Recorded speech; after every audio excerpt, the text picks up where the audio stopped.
ngo aha. Nari mvuze ngo aha. Yes. Merci. Ntewe iteka guhagarara imbere y'abantu.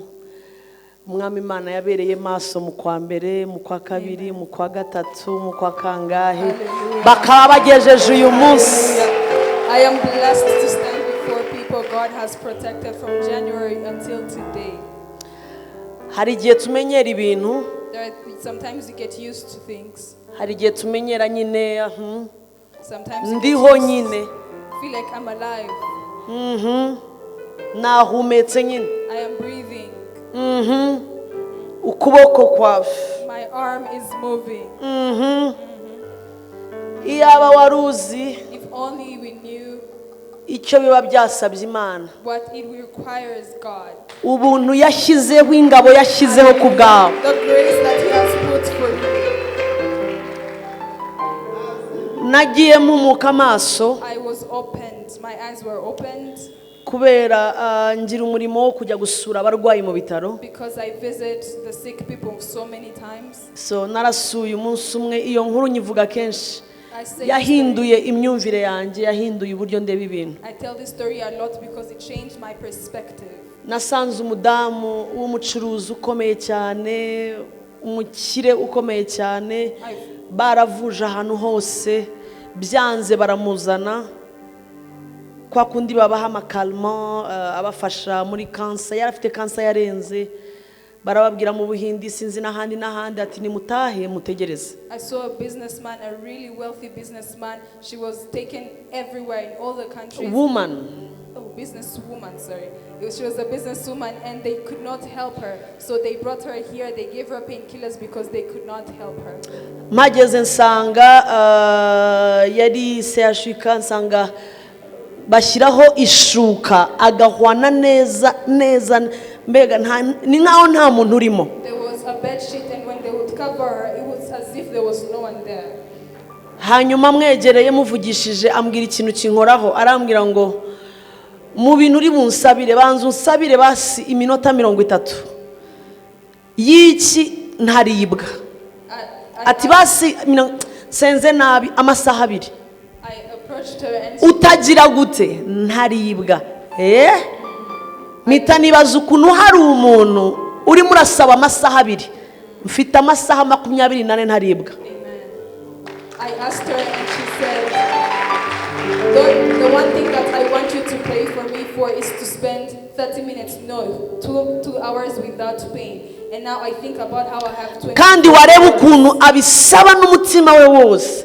Ndaribwa non stop baramakalma iminota 2 nkaribwa ndababara naratatse gutaka byararenze naricaye byararenze mama Julienne ntabara basi imasaha 2 mpumekeho mfate telefone basi ngira bo mvugisha basi amasaha 2 nibinkorera basi simvuze kunyiza kuko kunyiza ko ntabwo bishoboka ariko nyuma yigaruye ati okay basi impamahirwe yarafite abana b'impanga basa amahirwe nsubire ndeba ababebe banje mbaterure rimwe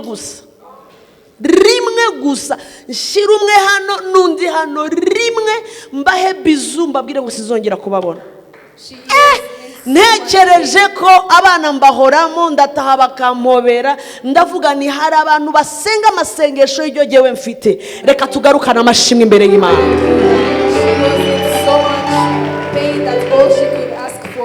To hold her 2 twins and tell them I love you for the last time. If only you could know that what you have is what other people are praying for. Yagiye avuga ibintu numva birimo birankoraho abona ahubwo uje kumutera inkunga ni utangiye kurira. What she was saying was my touching God. me and I started crying when I was supposed to help her. Atarambira ngo ibyo gukira tubireke nsabira ibyo bintu bibiri nibonera utubebe twanje ibindi amafaranga narayariye ubuzima naraburiye atangira kumbwira muri weekend ahantu yajyaga kurira kashi ati ibyo byose ni bule ati amasaha 2 nzapfe basi ntaribwa basi inyure ntaribwa ariko dufite Imana y'inyembabazi. She told me she only had 2 prayer requests, only to hold her child and to die without feeling pain. but we have a merciful God. Ikitangaza nuko uyu munsi ari mu bana be yarakize, Imana yamugiriye neza.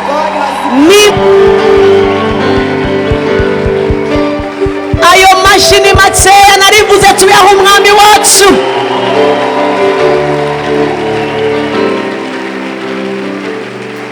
Mushobora kwicarira, Imana ibaho umugisha. You may be seated. May God bless you. Oh, hallelujah. Hallelujah. Ndabashuje mu izina rya Yesu. I greet you in the name of Jesus. Ndi inshuti yanyu cyane, sinaherukaga ariko ndi inshuti ya hano sana. I am your friend. I haven't been here in a while, but I am your friend. Pastor Christophe, niba mwita inshuti, niba mwita iki? Ubanza ari niba ari brother, sindamenye ibyo ari byo, ariko he's the best. Nivuga best, ndavuga bamwe mu bo mbara inshuti z'amagara. Pastor Christophe is my friend, he's my brother, but most of all, he's my best friend. Yes, haba inshuti, hakaba n'inshuti, hakaba n'inshuti magara. They are friends and friends, but they are best friends. So ari mu nshuti yampamagariye icyo aricyo cyose, amasari yose. Shimiye Imana cyane kubw'ubuntu Imana yamushyizeho n'imbabazi no gukorera Imana akiri mutoya mu gihe cye. I thank God for him, for the grace that he has placed upon him to serve God while Hamwe n'umudamu we, Imana ibaho umugisha mwinshi. his wife, may God bless you so much. Mugapfukamunwa, reba ukwegereye umubwire uti wahageze, urahari se? Tell your neighbor, are you here? Turi mu nzu y'Imana, murebe neza kubera impamvu z'umutekano ntumwegere, ariko umubwire uti nakurapi washoje umwaka Tell your neighbor, you have ended the year. We are closing the year.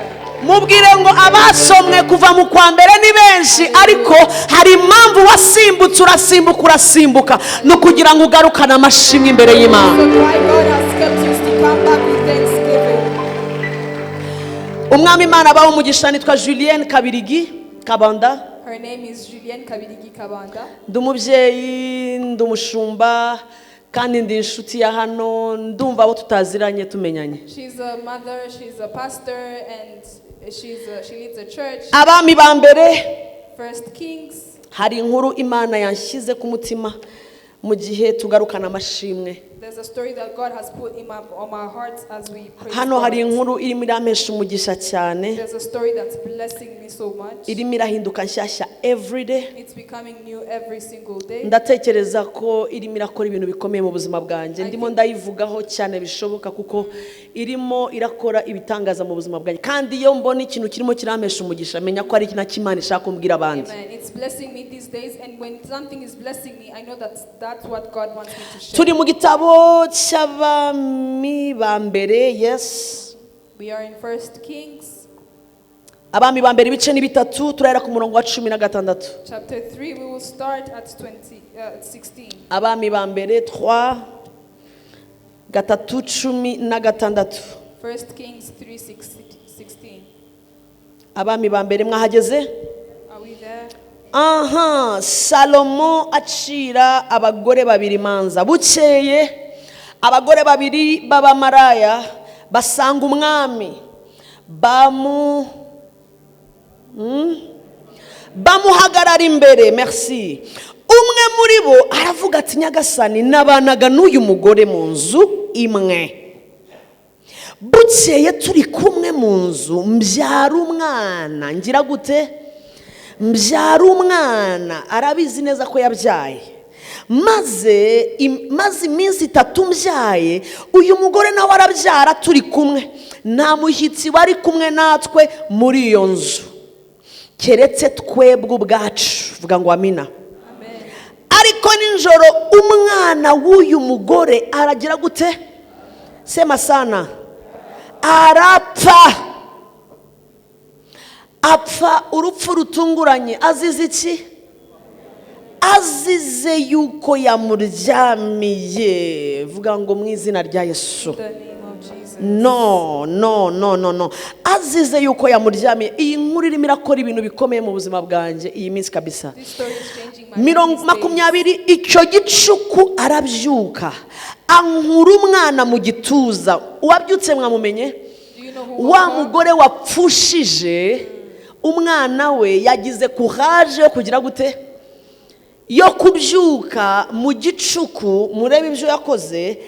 arabyuka aza kunkura umwana wanjye mu gituza, ubwo umuja wawe nari nsinziriye amuryamisha mu gituza cye.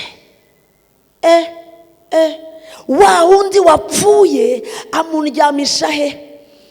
Mu gituza cyanjye. My God, Mana yo mu ijuru. Mbyutse mu museke konsa umwana, nsanga yagize gute? Yapfuye. Vuga ngo mu izina rya Yesu ntabwo apfa uwanjye. Ariko mu gitondo, Imana ishimwe kubera igitondo. Imana ishimwe kubera igitondo izanye mu buzima bwawe. Mwitegereje mbona ko atari umwana wanjye nibyariye. So ibyo wibyariye ntabwo ubyitiranya. Iyo babihinduye urabimenya ko icyo ufite atari icyawe. Undi mugore aravuga ati oya, umuzima ni uwanjye, uwapfuye ni uwawe. Impaka. Uwa mbere ati oya, uwapfuye ni uwawe, umuzima ni uwanjye. Babivugira batyo imbere y'umwami. Nuko umwami aravuga ati yemwe, umwe ati umuzima ni uwanjye, uwapfuye ni uwawe. Undi akagira ati ahubwo uwapfuye ni uwawe, umuzima ni uwanjye. Mbega byabuze? Umwami ati nimunzanire inkota. Barayimuzanira. Maze umwami arategeka ati uwo mwana muzima ni mumucemo kabiri, igice kimwe mu gihe umwe, ikindi mu gihe undi. Nuko wa mugore nyina w'umwana muzima wari umufitiye imbabazi abwira umwami ati nyagasani, umuzima mumwihere, mwimwica. Nubwo bimeze bite, ariko undi aravuga ati oya, nibamucemo kabiri, mubure nawe umubure. Vuga ngo mu izina rya Yesu. Umwami ahera karategeka ati umwana muzima ntimumwice, na hato nimumuhuriye mugore, kuko ari we nyina. Abami bose bumvise uko umwami aciye urwo rubanza baramutinya, kuko bose babonye ubwenge bwo mu ijuru. Haleluya. Ntabwo wasoma hose, ariko soma umurongo wa 20. Let's read verse 20. Yes. It says, but the other woman said, no, the living child is mine and the dead child is yours. The first said, no, the dead child is yours and the living is mine. Thus they spoke to the king. 23. Then the king said, the one says, my son is alive and your son is dead. And the other says, no, but your son is dead and my son is living. 24. And the king said, bring me a sword. So a sword was brought before the king, and he said, divide the living child in two and give the half one and the other one. Then the woman whose son was alive said to the king, because her heart yearned for the son, O my lord, give her the living son, by no means put him to death. The other said, he shall be neither mine nor yours. Nubwo warekeraho nabo baraza kwisomera. Abasoma icyongereza ese bundi barahari? Bari online. Aha, turakwakiriye mukozi w'Imana. Welcome, man of God. Yes, nuko ko mutamwakiriye ntago mwamubonye. Barikiwa sana. Nakuvuza utaraza. I spoke about you before. Kandi simbisubira muraza kwireba online. And I'm not going to repeat it, you'll see it online. Ni inshuti yanjye. Imana ibaho umugisha mwinshi. May God bless you. Ndashaka kuvuga amagambo 2 cyangwa 3 Imana yashyize ku mutima. I want to say 3 words that God has put in my heart. Icyambere nuko igihe cyose umuntu ageze mu mayira abiri. Amayira abiri murayabona? Every time you are wibaza ndacaha, ndamanuka, ndatambika, ndahava gute, ndikura gute muri iri kona. Igihe cyose ugeze aho hantu ntabwo abantu bajya bamenya kano kantu, ariko iyo uhagurukanye amashimwe hagati aho mu mayira abiri wabuza aho ureba, inzira iraboneka. Amen. When you are at a crossroad and you do not know which way to take, you are confused. When you come back with thanksgiving, you find a way. Uyu urebye abatubanjirije, abo twita intumwa, abo twita abakomeye, abo twita urufatiro rwacu. Reba ba Paulo na Sila bageraga hano bari abagabo bagasanga ubuse ubu buroko turabuvamo gute? Bamaze gushyira iminyururu ku maboko, bafunze amaguru, agatuza bakareze, arareba imbere arareba inyuma, nka Petero bwacyaga bari bumwice. Baciye mu bintu bikomeye. Bibiliya iravuga ngo ntibazamuye amajwi yo gusenga gusa, ntibivovose mu kababaro kenshi. Bibiliya iravuga ngo bazamura amajwi mu gicuku. When we look at the apostles, the prophets, and everyone in the Bible, when they were in a place where they were chained in prisons, when they did not have any other way, they would raise a voice of praise. Bazamuraga amajwi, bagahimbaza Imana, bakaramya Imana, bakayishyira hejuru, bigasa nkaho hari ibintu twakoraga turi abana, waba wabuze umuntu akuruta nk'imbaraga nyinshi nturi bumukubite. Nakundaga kurwana rero jewe nabona umuntu ari bumushobore nkamukomera gusa basi. When we were children, at least ngagukomera tu kandi ngagukomera niruka. When we were children, at least when I couldn't find you, I would tell you bad words while I was running because you were powerful then. Kandi ukomereye umuntu ubumwongera iki? Umujinya. When you're telling them bad words, you're increasing their anger. Kuko hari technique nk'abantu barwanye hari technique twakoreshaga. Nakundaga kusinzi impamvu nakundaga kurwana. I don't know why I used to fight a lot. Kandi ndumukobwa ariko narakubitanaga kwezi. But I used to fight a lot. Kandi ngakubitana n'abantu banduta imbaraga akenshi. I used to fight with people who were mighty. Ariko simbatsindisha imbaraga z'umubiri nkabatsindisha kanwa maneno. But I will defeat them no with only kwikaraga no kwihagararaho and pride. Kandi kubera kwihagararaho kubera kako I can beat you, come on, no hari ukuntu nigiraga nkavuga nayiwe ubuse kupfuye uri muto. Because of my pride, I will tell them you're dying. Kandi uwo mbwira ngo apfuye ari muto byonyine no kumureba ndamurebera hejuru. And that person was taller than me. Ukabona arabyemeye akumva ko ndi bumwice. They would accept it and see that I would. Usibye umukobwa umwe. Except one girl. Niwe sinzamwibagirwa mpaka ngiye mu nda y'inda. I will not forget her until I die. Yitwaga Liliane. Her name was Liliane. Karakubise ikigo cyose cy'ishuri. She had beaten all. Nkazi imbere ndakabwira ngo none se uburapfuye nkubi wanyu nibazi naho kuko ndahita ngushyingura kandi ubu kandi ahitara mbwira ati mva ro nkubwire ibyo byose ubikorera abandi ngiye kugukubita we. Ndamubwira ni ukinkoraho urahita upfa. Kuko nabikoraga abandi nkabona we ntibimufata kaba karanyegereye niwo munsi nakubiswe nibagirwa izina ryanjye. She was not scared by my words, but she beat me. I even forgot my name. Nibagiwaho ntaha isurira hengama kanja hejuru kanga kumvaho. She beat me restlessly.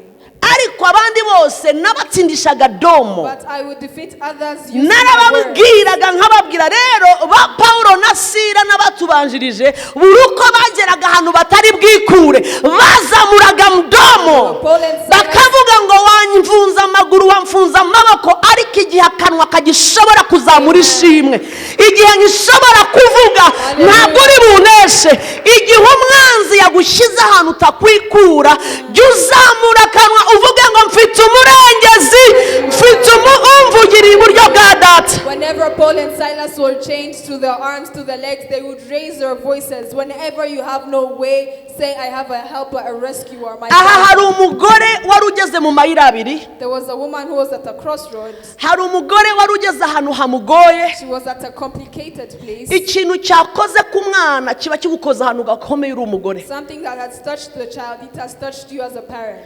Yabyaye. When she had given birth, amaze kubyara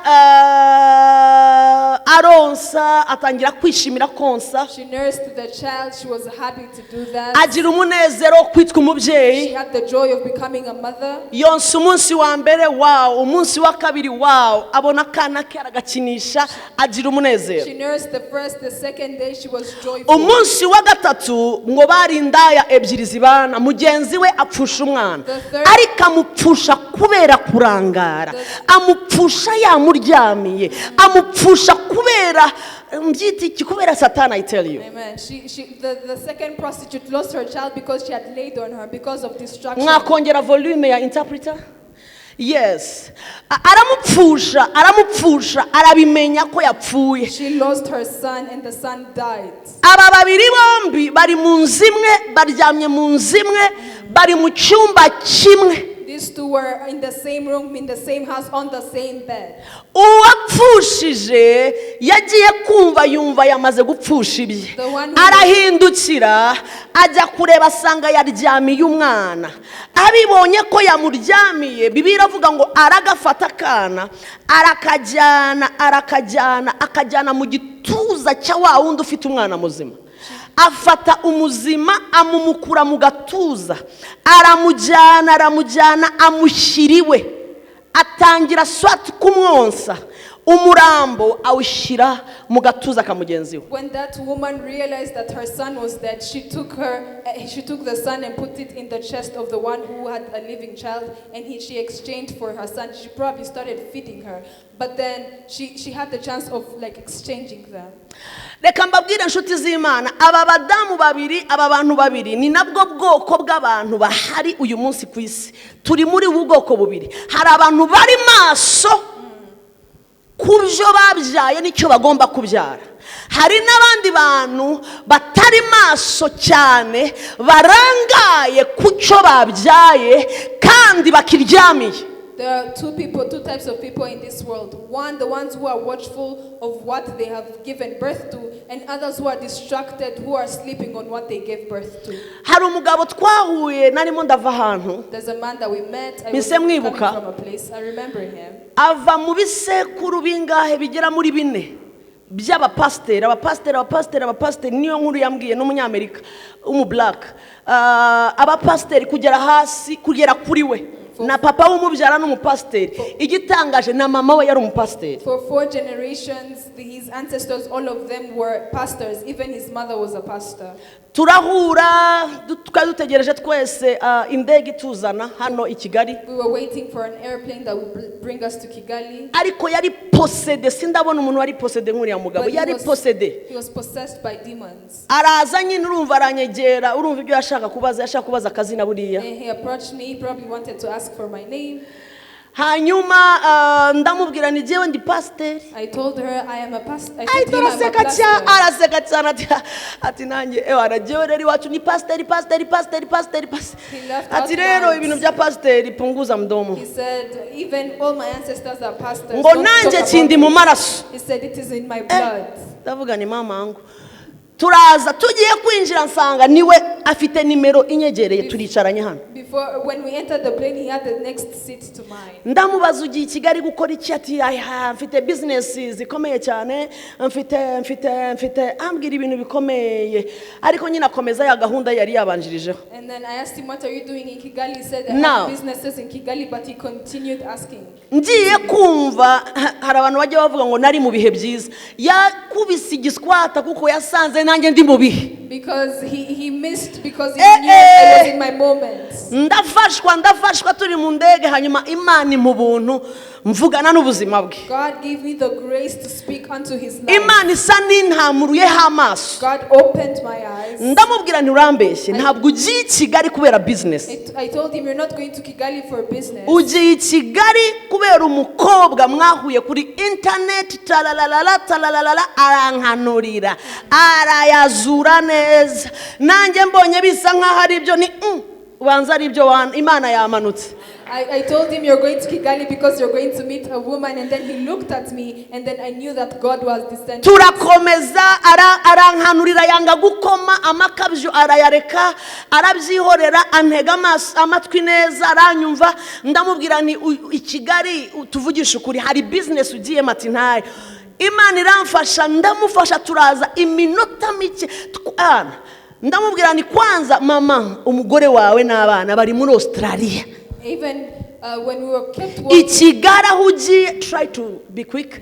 Ikigara hugiye ntabwo ari ibyo bikujyanye. Umuntu kujyanye nta nubwo muziranye. Don't even know the person that's taking. Imana iramfa nambwa ni urimo urashira ubuzima bwawe muri risk ikomeye cyane. God told me you're putting your life at risk. Kumbu uyu mugabo Because this man, yaryamiye umwana we. he had slept on his child. Iyo mvuga kuryamira umwana murabyumva? Do you know what this means? Papa we kumbe n'umuntu ukomeye His muri father Amerika was a ntabyo mighty narinzi. man in America. Mama we ni umuntu ukomeye, His mother was a mighty man. ariko kuko umwanzi yashakaga ngo naje kumenya ko ibyifuzo ababyeyi be bari bafite basengera buri gihe ni umuhungu wabo. That the parents were kept praying for were the son. Uyu muhungu ni umwe mu bakobwa babiri He babyara. was the only son among two girls. Papa we yari afite ibyiringiro ko ari we uzakomeza uraza abanyamerika bagenda umurimo w'Imana barawuba. His father had hope that he would continue the work of God. Kumbe ababyeyi be bari mu masengesho akomeye kugira ngo Imana igarure wa muhungu His wabo. parents kept praying for God to restore their son. Uyu mugabo turaza tega amatwi ariko amasengesho arakora bene data gusenga. Ibi bintu mukora hano mukirirwa umunsi wose mu ijuru hari Imana yumva gusenga. There's a God in heaven that listens. Tugiye kumanuka ndamubwira nti none se uremera kugarukira Imana, uremera guha ubuzima bwawe Yesu? Do you believe in giving your life to Christ? Arambwira ati look at me madam. He says ndeba ngewe hano. Ati ndeba neza mu maso. Look at me in the eyes. Aturabona imyaka mfite You nte. see the age that I have. Ati ndakurahiye. He said, I swear to you. Nta satani hari. There's no devil. Nta daimoni hari. There's no demon ishobora kumbuza nyuma y'uyu mwanya turi hano that cannot stop me after this moment kwinjira aho Imana yampamagariye to kwinjira. enter where God has called me to enter. Mbona baye determine. Arambwira I saw his determination. atutagira ngo ndimo ndakina. He said, don't think I'm playing with you. Wow. Muri wa mwanya itaramanuka turafatana amaboko. Before the plane descended, Amajwi turayazamura. we raised our voices. Tugeze i Kanombe arambwira ati rero At Kanombe, she told me, wamfashije n'ubundi dukine deal. said, help me make this deal. Arategereje n'indabyo. I know she's waiting with flowers. Kandi nakurahiye And I I will swear to never you. reba imikino ukina kuko nta nubwo ndi bumusuhuza. She said, I will not even greet her. Turakwepa niba uncisha mu butaka reba ahantu uncisha He said, I don't know where you're going to make me pass. ntibiri bukunde. It won't work. Ndamubwira n'ibyo gusa He said, only that. ndabishoboye. I can do that. Imikino tu indabyo zagumye kuri All aeroporo the undi sports. impamvu tutagarukana amashimwe kenshi mu nzu y'Imana The reason nuko umwanzi yaduhinduriye. It's because the devil had exchanged for us. Nk'ubu turi muri season ya Noel, right? Now we're in the season of Christmas. Iyo tuvuze Noheli turavuga iki? When we talk Turavuga about Christmas, turavuga impano irenze uko twavuga yavuye mu ijuru. Data yadutekerejeho aduha package yuzuye. we talk about the gift that God has given to us, the full package. Ubu mu masalo yacu twarateguye, In our homes, we have prepared, decorated. dushyiraho ibirugu We have Christmas trees. n'ama ambalaje kado arimo ubusa We kandi have gifts Merci. that are surrounding it that are empty. iriya ambalaje kado ivuze iki? What does that gift mean? Ivuze iki iriya ambalaje kado? What does that gift mean? Ivuze impano Imana yaduhaye iciye muri Kristo It is Yesu. the gift that God given us through Ni Jesus kado. Christ. It's a gift. Niya ndirimbo turirimba ngo yafashe imigisha yose, imigisha yo mu bumana ibumbira muri Yesu. Tuzi kubiririmba We know how to ariko sing kubimenya ni it, ikindi. but we don't know it. Yafashe amahoro yose, amahoro yo mu bumana ayabumbira muri Yesu haramuduha.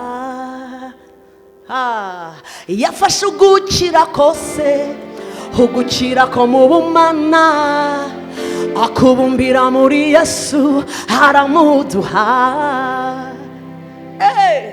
Yafashe umunezero wose, umunezero w'ubumana awubumbira muri Yesu aduha impano. Hallelujah. Hallelujah. Iyo tuvuga iyi season turavuga impano. Soma ibyanditswe. Read the scriptures. Twahawe amahoro muri Kristo. You can give him peace through Christ. Twahawe gukira indwara muri Receive Kristo. healing through Christ. Igihano kiduhesha amahoro cyari kuri we. The price to give us the peace. Imibyimba ye ziriya nkoni yakubiswe nizo kudukiza. He was beaten to heal us.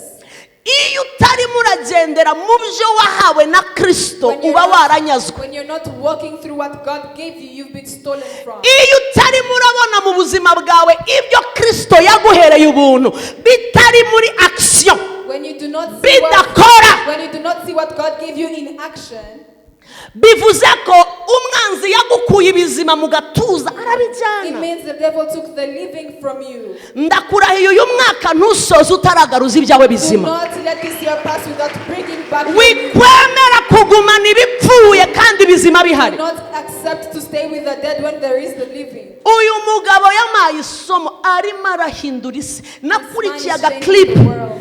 arimo arahanura mu muhanda ari kumwe n'umudamu bakorana umurimo w'Imana mu He was muhanda. prophesying on the street. Bahasanga drug addict. They found a drug addict. Aramubwira ngo uko nahuye na Kristo ni kuri buhure Said, na you're Kristo. going to meet Christ the same way I met him.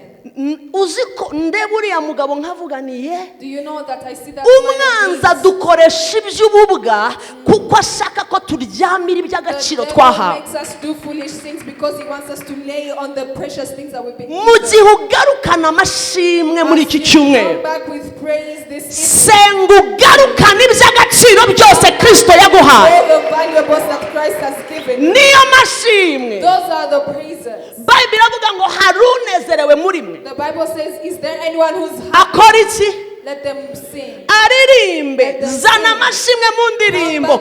Amashimwe uyazana wagarukanye ibyo wanyazwe. Come back with thanksgiving with the valuables that were stolen from you. Gukomeza kwicara ugatuza. Dore intonganya zari kuri uyu mugore mu rugo. Staying seated. Look at the conflicts that were in this house. Bahereye ijoro ryose amubwira ngo uwanjye wapfa, uwapfuye n'uwawe, undi ati uwapfuye n'uwawe, uwapfuye n'uwawe. Bibura gihamya. Saying the dead is yours, the Babura uko bigenda. They did not know how to solve the conflict. Biranga. It did not work. Umugore Bibiliya iravuze ngo bukeye umuseke utambitse. The Bible says in the morning, Ngo agiye kubona abona she saw. uyu ntabwo ari umwana wanjye. She said, "This is not my child." Bampinduriye. They changed for me. Yabibonye ari uko umucyo She utambitse. saw it when the sun had set. Niyo mpamvu ugomba gusohoka muri uwo That mwijima. is why you should get out of darkness. Uyu mugabo nababwiraga yasohotse mu mwijima ahita agarukana ibye by'agaciro. Man that I'm telling you, he went out of darkness and he restored the valuable. Narivuze ngo haleluya. Hallelujah. Narivuze ngo umwami ahabwe icyubahiro. Hallelujah. Narivuze ngo tugarukane ishimwe mu nzu Let's y'Imana. come with praises in the house of God. Umugore abonye amahane atabikemuye aravuga ngo harurenze twebwe. When this woman saw that there was so much conflict, she went to a man beyond them. Aragenda ashakisha umwami. She looked for the king. Kubona umwami uri indaya wibaza ko byoroshye. Finding the king when you're a prostitute, do you think it's easy? Ugomba no kumenya umwami uwo ari we. Ntumwitaranye n'abandi bami babayeho. You have to know who the king is and not Uyu ni confuse him. umwami nde? This was the king Salomo. Solomon. Salomo yari umukire, umunyabwenge, Solomon was wise. yahawe He was ubwenge wealthy. burenze. He was very wise. Indaya ivuye pfa muri cocori The two prostitutes coming from nowhere. igera gute hejuru muri perezidanse nta audience. How did they get into the palace? Iyi ndaya yaciye. Where did they pass? Ese ubundi yamenye bajya gusaba audience he? How did she know to go to ask for a Abantu bajya kuba mu kazu kakumba kamwe ngo ari babiri babyigana n'impinja ari uko bafite ubuzima. They were living in one room with the children. Do you think they had a life? Ni ukuvuga ngo nta buzima bari bafite. That means they did not have a life. Ariko agiye kureba aravuga ngo ubwami bw'Imana buratwaranirwa. Said to the kingdom of God, Niba byanze ku mahoro if it doesn't work by ntumbwire ngo inzira igera ku mwami icahe. Niba nca mu kirere, niba nca mu ijoro, umwana wanjye ntabwo apfa kugenda cenyeje. not just gonna go anyhow. Reka mbabwire barokore, Let me tell you, Christians, turi mu minsi ubwo tunataka bya bule. we want things for free. Turashaka iby'ubusa. We want things for free. Urashaka isengesho ry'iminota ibiri, ibintu byawe byose bihite You bikemuka. want a 2-minute prayer to solve all of your problems. Nkunda kuvugisha ukuri. I love telling the truth. Ibyo ntabwo ariko bikora mu That's bwami. not how it works in the kingdom. Hari uruhare rw'abakozi b'Imana. There's a role of men of Hari uruhare God. rwawe. There's your part to play. Iyo uyu mudamu adagira uruhare rwe, When this woman did not, if she had not played her part, ave mu kazu ko hepfo k'icyumba kimwe abaririza ibwami ahariho. and to ask where the kingdom is, this. iyo atagenda baririza ibwami avuga ati uko biri If she kose had not asked where the ntabwo palace is, banyaka umwana wanjye ivi they tu cannot just take my child anyhow. ntabwo banyaka icy'agaciro ni nyamanze tu They cannot take my child and I keep quiet. ntabwo banyaka icyo natwise amezi 9 ibise birankubita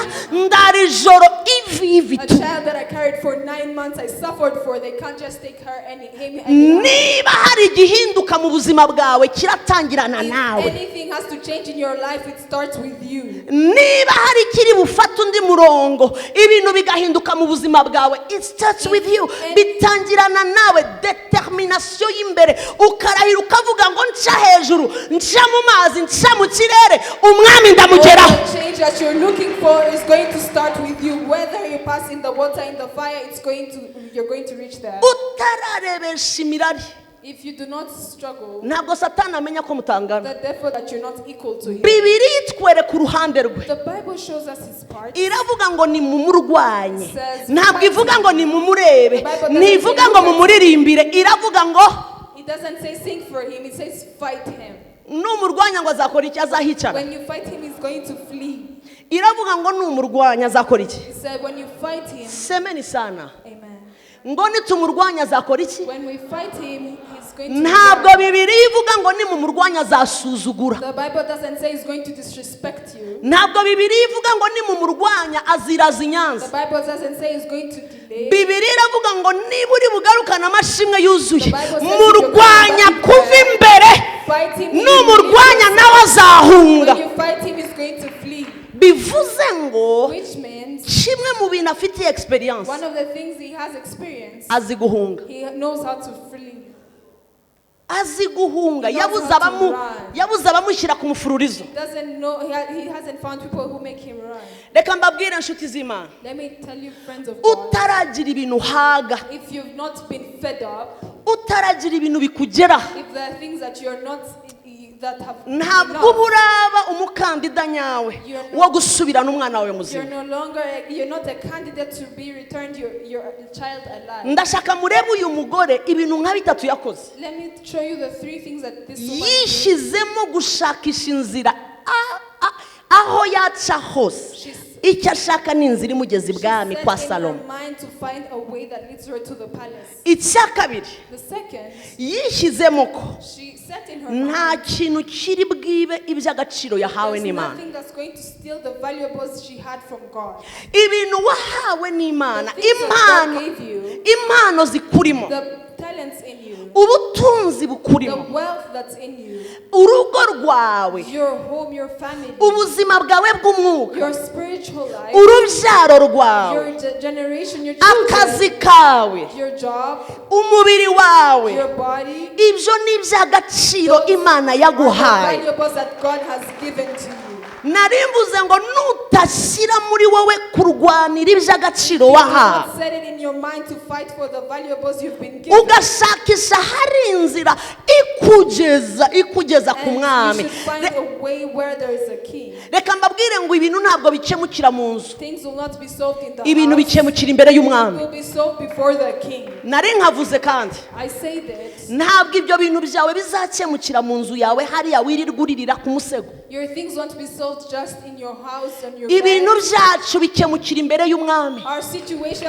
imbere y'umwami mu nzu imbere byaranze, mu cyumba byaranze, yemwe abashakanye mwarateranye amagambo biranga. hari ibintu bikemukira imbere y'umwami. hari igihe mura n'ikintu nkabona ni ikintu gikomeye, nkabona kirankanze nk'iyo ari ubwa mbere nkibonye, ariko iri jambo ritarigaruka bijyana imbere y'umwami.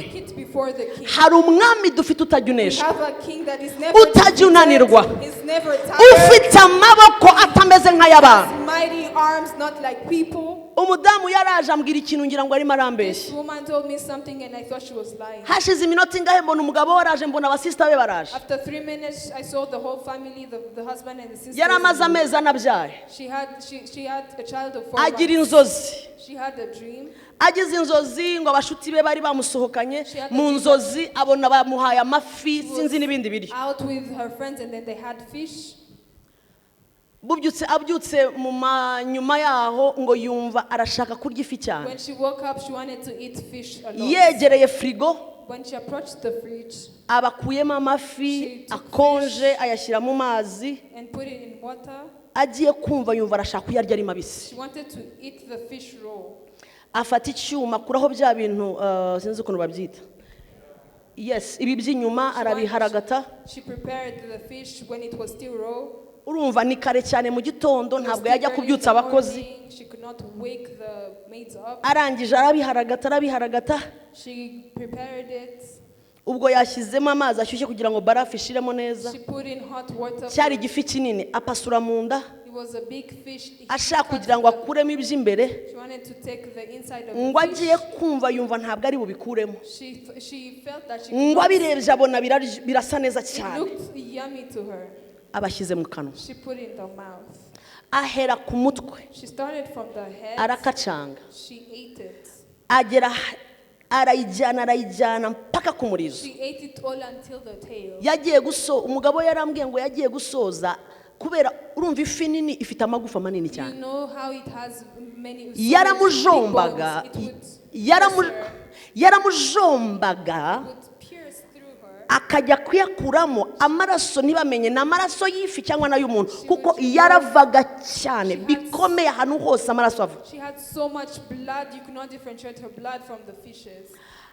Koma induru umugabo araza. She was screaming. The husband came. Aramubwira tubaye iki, agiye kubona abona bya bintu byo mu nda birimo biraca hano. He saw that all the inside. Aramubwira ati sheri ubaye iki. He said what happened? Aramubwira ngo nagize inzozi. She said I had. Nari nicaranye n'akana. I was sitting with so and so. Ngiye kumva turya amafi. We were eating fish. Mbyutse numva umutima ugiye kumva mu nda. We woke up, I felt Numva ngomba kurya amafi. I was craving fish. Now, amara iminsi kubera ko ari abantu bakomeye cyane, abamara iminsi babihishe. They were hiding it. They hid it. Bashaka abaganga. They found doctors. Barababwira ati ibi noneho ntabwo. They said, ibi ntabwo ari hano. we don't know, we can't help you. Tumuvure guteze, How can we cure her? tumusinzirize se nabyuka arayarya. She's going to eat it as well. So bagenda babagira inama, bamujyana ku ba counselors, ibintu byinshi babicamo. They went through different professionals. Ntiyongeye kurya ibintu bisanzwe kuko yarangije kurya ifi aragenda abona inyama zijejeta amaraso ashyirayo. She would eat raw meat, even raw meat after the agashyiraho umunyu mwinshi. so much salt. Yarangiza akanywa amazi menshi. She drank a lot of water. Kandi yonsa. When she was breastfeeding. So arabigumana arabihisha nk'umuntu ukomeye arabihisha. And hid it. So ndi muri office mbona have no gusaba rendezvous. When I was in the office, they came without any Nibwo bwa mbere aya matwi habe basi ngo numvise ibindi ibyo byari ubwa mbere numvise. That was the first time I heard such a story. Yasamye ndebye mu kanwa ke. When she opened her mouth, hose ibisebe. there were wounds. Ndavuga ibisebe nyabyo bikiri fresh. Raw, fresh wounds. Abyimbye wagira ngo. Her mouth was swollen. Numva amarira nje ku maso ndavuga ntariko satani uri mu buragapfa. I came tears. I said the devil is a liar. Ndababara nkiraho nibwo nahise mbona umugabo we yinjiye kuko urumva yahise agira depression, indwara y'agahinda iramurenga agahora ashaka kwiyahura. He always wanted to commit suicide. So bamushyiraho abantu bakomeza bagira gute bamureba. Rero yagize gutya arasohoka. And then she went out. Umugabo wenda mubaza ibi ni ibiki, mbona aracecetse nawe byaramurenza aravuga ati mbana n'umuntu cyangwa ni nyamaswa. I asked the man, he was over it. He was like, am I living with a man or an animal? Arambwira ati ikibazo gikomeye nuko habe no kugira ikindi kintu yimarira noneho nta kindi kintu habe na gato. Yari umusenzi amasengesho agira gute She cannot do anything by herself. She used to pray, but she no longer prays. yakundaga gusoma Bibiliya wapi, She used to read the Bible, but now gukoresha abana homework wapi, she used to help the kids with homework, but now no, she's not ku doing it. kazi wapi. At work, she's not working. Urumva kubera ibisebe arabyimbye mu kanwa. Because all of those wounds, she has a swollen Ndabyibuka mouth. musomera iyi nkuru ndamubwira ni ibyanze gukemukira muri kiriya cyumba cyawe byanga gukemurwa n'amarira, genda imbere y'umwami, ntabwo Julienne afite yagufasha, urajya imbere y'umwami nubwo utavuga hari umwami uri hejuru y'ibyagutsikamiye. Reka mbabwire barokore, ikitwica ntabwo dupenetra ngo tugere imbere y'umwami neza. Ubuzima bwacu bwo gusenga umwanzi arabwiba buri munsi. The devil is stealing our life of prayer. Tugasigara hano umukristo avuga amagambo abiri yayura, mwihangane mbivuge kuko We are left when we only say 2 words. sinarangiza kubwiriza ntavuze gusenga. I cannot end this preaching without talking about prayer. Umukristo ukamubaza akakubwira ngo nasenze, je priye. You ask a Christian and they say, I have prayed. Wamubaza umwanya maze imbere y'umwami ugasanga nta n'umuntu n'umwe awumara imbere. And you find they can't even spend that time before a man. Ibindi byose abiha umwanya uhagije imbere y'Imana, imbere y'umwami aho bikemukira niho They hamunaniye. give everything else the time, but before the king where everything is solved, they cannot do it. Uzarebe ibindi byose biragushobokera. Everything you can do it. Uzarebe iyo uvugana n'inshuti yawe, When you're talking to your friends, uzarebe iyo uvugana mu kazi, ibiganiro biraza. when you're talking with your colleagues, Uzi you have kuvugana conversations. n'abantu ukagira ngo bagucometse muri You prize. know how you talk to the people as if you're connected. Ibiganiro biraza, The conversations are flowing, ibiganiro birisuka, umuntu mutaziranye. but a person you don't know, Nje nibuka kera tukijya muri bisi Kampala duciye hasi, when you used to go to twagendaga Kampala muri through a basi bus, ukicarana n'umuntu you would sit with utazi, a person you don't know, a stranger. mugahitamo binshuti ubwo, You would become friends then and there. mukagenda muganira. You would go conversations. Bagenda rero bagurisha amabroshete mu nzira. They go on the road selling brochettes. Buraho mugeze ati nkugurire sha, uti ngurira sha. Wherever you get, they buy for you. Mukababa friends, mugatandukanira kuri gare, tugezeyo sha, mukababa jama. You become friends from the bus. Muhuriyaho ibiganiro bikizana. You meet there and your conversations are flowing. Abasore muzarebe iyo utereta ntabwo ubura amagambo nukuri Then kuri when you're yewe flirting, you cannot be lack of amagambo words. ari isuku ukagira ngo mwene abaye iki. You always have words. Urayabona. You find them. Njya nibaza I ask myself, kubera iki ibindi byose bidushobokera why is everything else possible? byagera kuvugana n'umwami aho bikomeye aho bikemukira amagambo akabura. And when it comes to talking to the king where everything is solved, we are lack of words. Icyo kintu wari wakibaza? Do you think about that? Iyo uvugana n'abajama biraza, When you talk with your friends, you find iyo uri words. kuri telefone biraza, When you're on your phone, it works. iyo uri muri interview y'akazi biraza, When you're in an interview, everything is flowing. iyo uri kuri YouTube ntabwo uba bored. When you're on YouTube, you're not bored. Ibintu byose ntabwo bikubowa. Everything is not boring. Byagera gupfukama imbere When y'umwami it comes to kneeling before the king, aho byose bikemukira where everything is solved, amagambo akabura, your words are lacking. ugatangira ukayura, You start yawning. ukishima, You start scratching ukagira ngo yourself. wicariye inzuki, You start as if you're sitting on bees. ukumva urimo urahunyiza benshi, mutangira gusenga saa 2 mukavuga amena mu gitondo, uryamye muri Bibiliya zirimo inkonda. You start sleeping in your Bible. You start praying while sleeping in your Bible. Ikibazo kirihe? Where is the problem? Umwanzi yakwibye icy'agaciro, arabizi ko umunsi wamenye ibanga ryo gusenga uramucitse The burundu. devil has stolen from you what's valuable because he knows when you know how to pray, Nari mvuze ngo uramucitse, you will run away from him vuga neza, umucitse gute? for good. Akugafate burundu. For good. Uramutse udevelopiye relationship yawe When n'Imana you develop your relationship with kuruta ukuntu God ujya uvugana na Jane, more than you speak with Jane, mugashyiraho tatatatatata, and you add every story, ukemuye ibintu bikomeye cyane you mu are mwuka, solving great things. ushenye ibintu bikomeye You mu are mwuka. destroying great things in the spirit. Umudamu naramubwiye ni ibyo bintu ni ubwa mbere I mbyumvise, told the woman it's the first ngura time hearing that. iki? What are you eating? Arambwira ngo nta na rimwe mu modoka yanjye hashobora kuburamo amafi byibuze 5. She says there's no there's no time Kuko- when I always have raw fish in my car. kuko aho bimfatiye niho nyikuriramo. Because whenever you take me, I take it. I eat Kubera it. ko ari ubwa mbere ndavugana aba bantu rero bakunda kubeshya abashumba. Because it's the first Iyi ni time. bongo. Sometimes they should. They cook Ndamubwira them. ni urayafite mu modoka ndayafite kurayo turebe. She brought them from her car. Nabonye ibintu bibi. I saw evil things. Ifi nzima bitakuyemo ibyo mu nda araduka hera ku mutwe Raw ndeba. fish, she started eating it Ati from kaca her head. aya maso arabibona koco kaci kaca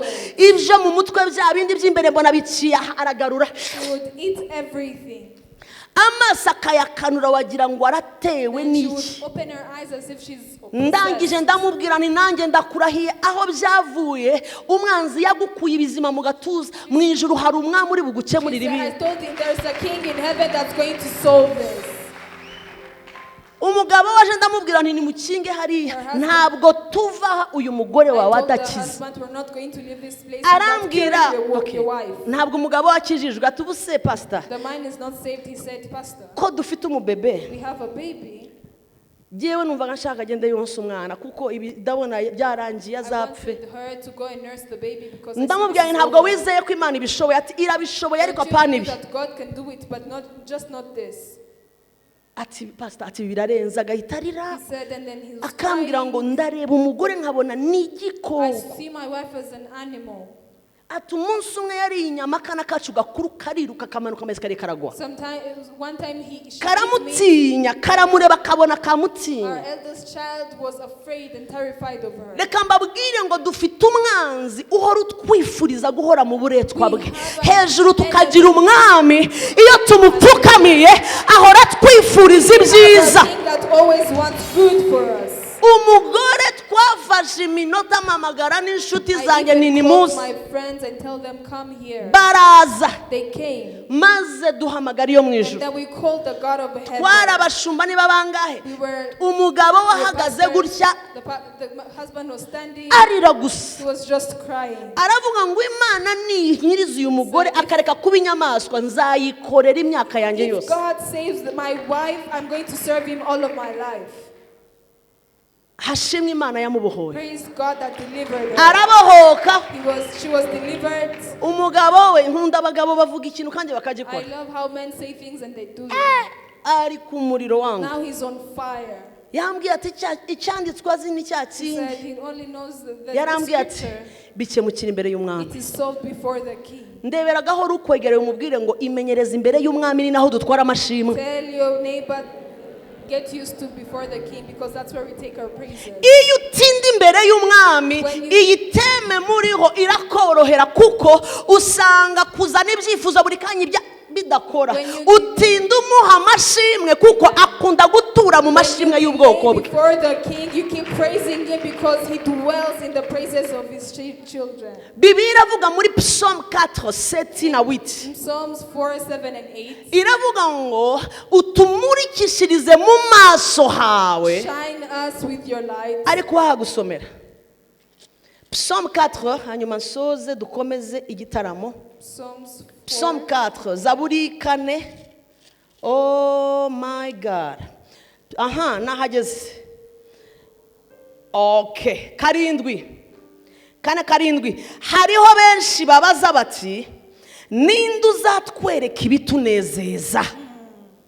Indi Bibiliya irabaza ngo ninde uzatwereka ibidushimisha. There are many who say, who will show us some good? Ninde uzatwereka aho dutangira amashimwe. Who will show us where we will give our praises? Mu yandi magambo niki kizatuma dushima Imana neza. What will make us praise the Lord properly? Bagiye kugusubiza. They're going to answer us. Uwiteka utuvushiriza mu umucyo wo mu maso hawe. Amen. Lift up the light of your face upon us, O Lord. Aha, ushyira ibyishimo mu mutima wanjye biruta ibyo ku burumbuke bw'amasaka. Put more joy in my heart than when there is grain and wine abound. Ushyira ibyishimo mu mutima biruta ibyo ku burumbuke bw'amasaka. Than when grain and wine is abounding. Thank you. Umva umwanditsi wa Zaburi kinari maratinda. Listen to what this niki cyatuma amashimwe yuzura umutima wanjye? What can fill our hearts with Ni praises? aravuze ngo ninde uzatwereka aho umunezero uba, aho amashimwe aba, afite ahaba. It says, who will show us where the praises are? They have a place where they live. Amashimwe afite aho abarizwa, Praises have a location.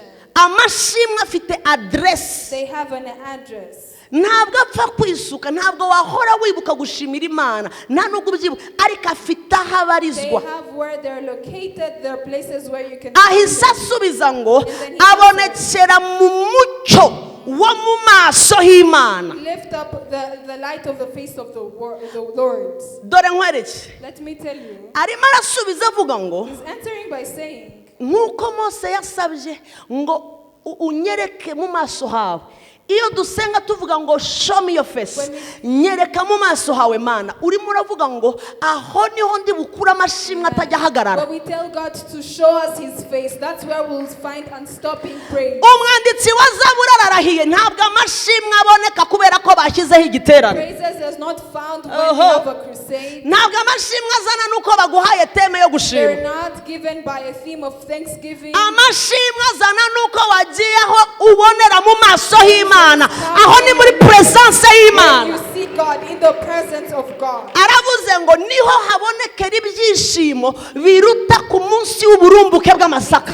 It says that it is greater joy than when we have grain abounding. Oh yes, ngo aho mu maso, umva, umunsi Yohana ku kigwa cy'Ipatimo ahindukira akabona mu maso ha The Kristo. day John saw the eyes of Christ in the Bible iravuga ngo yarapfuye neza, asa n'uhwereye, arahwera. He seemed like he was dead. Imva ya Lazaro, The tomb of Lazarus. Yesu ayigeze imbere mu maso he akaharebesha mu mva ya Lazaro, ibyari biboze byaragiye, Lazaro asohoka ari muzima. Lazarus came back alive. Umwanditsi wa Zaburi ararahiye ati do amashimwe ahoraho, ibyishimo byo biruta iby'igihe wejeje amasaka, biboneka uretse gato, biboneka iyo washoboye kubona mu maso h'Imana. Everlasting praise is only found when you're able to see the face of God. Bivuze ngo Which means ibyo twiruka inyuma ngo biduhe umunezero n'amahoro ntabwo biyafite. what we run after for joy and peace, it does not have it. Uwo muntu uvuga ngo yagutwaye amahoro uramubeshyera. The person that you're blaming for your lack of peace, you're lying for Kariya kazi bagukuyeho You're urakabeshyera. lying for that job. Washoboye kujyana ibyawe imbere y'umwami akakumurikishiriza mu maso he ngo urahakura umunezero urusha iby'igihe abantu bejeje amasaka. When you're able to take your things to the king, you'll have peace that is greater than harvest. Bageze imbere y'umwami arababwira ngo nimuzane inkota. The king says, bring a sword. Umwami niwe ufite inkota ishobora kurwanira ibyawe The byabuze. king is the only one who has a sword that can only Umwami fight for niwe your ufite loss. inkota yagarura ibyawe umwanzi arimo ariba buri munsi. Sword that can restore the things that the devil is stealing every Narivuze day. ngo umwami niwe ufite ijambo ry'ubwenge ryahindura ibikugose. That can change things that are around you. Umudamu bamwita Vashiti. They called the wife Vashti. Umwami yaramuhamagaye Ahasuwerusi, A king called him yanga kwitaba kubera ibirori biri imbere ye. because of the party that was before. Yari ari imbere y'abagore b'abatware ngo bamaze 7 jours bishima ibinezeza bimu. Umwami ahamagaye mumamagarire Vashiti, arabatumaho ngo mumubwire ngo ndanze ntabwo They nzi. were in a feast for 7 days enjoying. When the king called, she said, no, I am not coming. Igihe cyose wanze kwitaba umwami, kuba muri presence y'umwami, urimo urahakanira haturuka isoko y'umunezero. Whenever you don't want to be before the king, you're stopping your source of joy. Umva nshoze nkubwira ngo kutitaba Ahasuwerusi ugiye gukurwaho ikamba. Your crown is going to be taken from you because you did not answer the king. Ikamba ryawe rivaho urireba. Esteri ari ready somewhere. Esther is ready, Hey, not ready. ba Esteri bahora biteguye bavuga ngo urakora ikosa ritoya ndafata umwanya wawe. Esther is always ready to take your place. Igihe cyose unaniwe kugaragara muri presence y'Imana, uzagaragara mu yindi presence Whenever y'abantu. you're not in the presence of God, you're in another presence. Bakristo, igihe kirageze ngo tumenye aho amashimwe yuzuye aturuka. It is the time has come from. Ishimwe ryuzuye rituruka mu kubaho kw'Imana. Full praise is in in the presence of God. kimwe mu bintu twibwe ni ubuzima bushaka Imana. Turashaka ibintu byihuta. Nshiraho ikiganza kimwe bihinduke. No. Ikiganza kirabihindura, ariko nawe ubuzima bubi imbere y'umwami bifata cya gitangaza wakiriye n'ikigucike. Your life when it is before God, your miracle, you do not miss your miracle. Umwami abaho umugisha. May God bless you.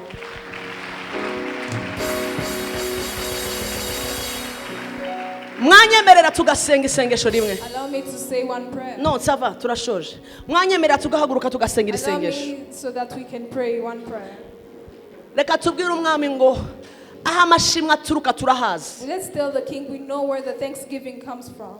Aho tugomba gutinda We turahazi. know where we should spend more time. Urabikora ku giti cyawe. You're going to do it on your own. Uvuge ngo mwami, And tell God, ndwanirira iby'agaciro nibwe bigaruke. fight for the valuables that were stolen for me to come back. Ndakurahiye iryo sengesho riraza kugarura ibyawe. That prayer is going to restore your Ngaho zamura valuables. amaboko. Now raise your hands. Data mu izina rya Yesu. Father, in the name of Jesus, Zamura ijwi ryawe nawe. Bwira Imana ikiri ku mutima wawe. tell God what's on your heart. Waje mu nzu y'Imana, waje guterana, waje kubwira Imana, waje kumva icyo Imana ivuga. You're here to listen to God. Ngaho zamura ijwi ryawe ubwira Imana ngo ngarurira ibyo nibwe, nsubiza imbere y'umwami, nkura mu bunebwe, mfasha ntabara. Data mu izina rya Yesu, imitima yacu irakinguye imbere yawe.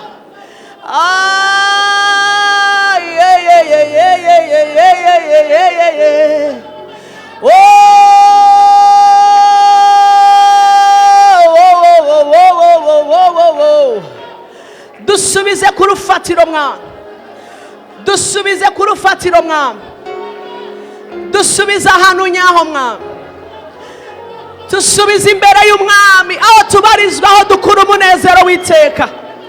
Ongera ubyutse umutima ugushaka mu itorero ryawe, udusubize ahantu nyaho mwami. Oh yes Lord. Thank you Jesus. Mwami Imana, ndasengana n'ubwoko bwawe. Lord, we pray with your people. Nyuma yuko tuvuga ijambo ryawe, After sharing your word, ndasenga kugira ngo ryere imbuto rirenze igihumbi, may it bear fruit more than 1,000. ryere imbuto mu buzima bwacu. Bear fruit in our lives. Wowe uzi ibiri mu mitima yacu mwami, You who know what's in our hearts. wowe uzi ibiri mu buzima bwacu. You who know what's in our lives. Ndasenze mu izina rya I Yesu, pray in the name of Jesus. utugarurire ibihe byacu mwami, Restore unto us your utugarurire ibyo twibwe bya mbere, the valuables that were stolen. udusubize imbere y'umwami. Restore us. Aho niho bikemukira, aho niho bizukira, Everything is aho niho tugarukana amashimwe yuzuye. come back with full thanks. Tuguha icyubahiro mwami, We give you glory. mu izina rya Yesu Kristo umwami wacu. In the name of Jesus Christ. Haleluya, barikiwa.